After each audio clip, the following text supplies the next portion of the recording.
heart of this story takes place in the early 70s, at a time when there is a challenged Republican president presiding over an increasingly unpopular and unwinnable war, and there are primaries and election coming up.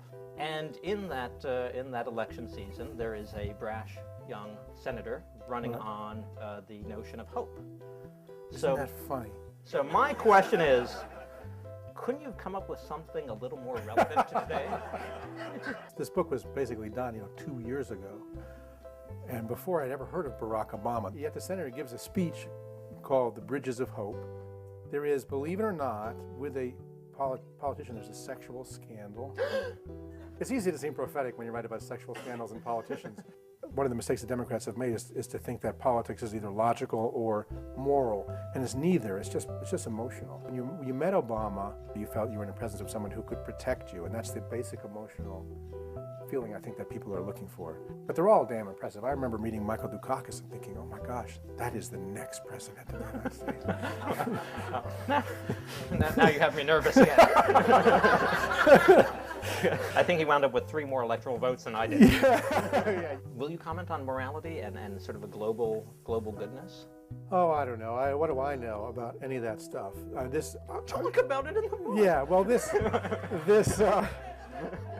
the one thing I wanted to make clear in this, none of these characters is a hero. Right. This senator is highly flawed. He's the consumer of other human beings who has, for some strange reason, this ability to empathize. And, I don't think fiction is important in the scheme of things, but if it has any importance, it is perhaps in creating empathy early on, and in that sense create some politics of generosity.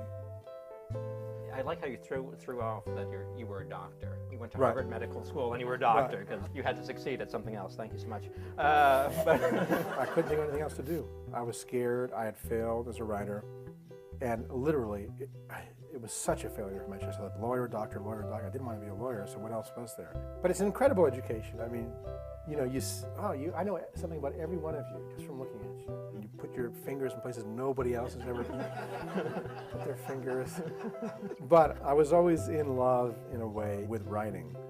I hate to write, but my dreams revolved around that. I remember walking away from medicine, literally saying left foot, right foot, right foot. Don't look back. Walking out and then thinking, gee, what do I do now? I gotta write books. The logic seems so sound. You go into medicine, and then it's practical business. Why did you go back to writing after that? Before I went to medical school, I went to graduate school. I was 20-something years old, 22 maybe. But I'd gone there, what did I do? I didn't do anything. I didn't write a word. I came there with 30 pages, 2 stories, and I left with 60 pages 2 years later. That's 30 pages in 2 years. And I figured, well, that's it. I give up.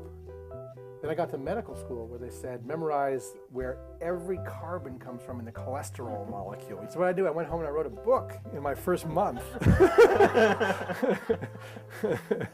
Because I wasn't supposed to be doing it. Right? And you need that feeling. It was a key life lesson. You need to feel like a rebel. Whatever you're doing, make sure you're not supposed to be doing it.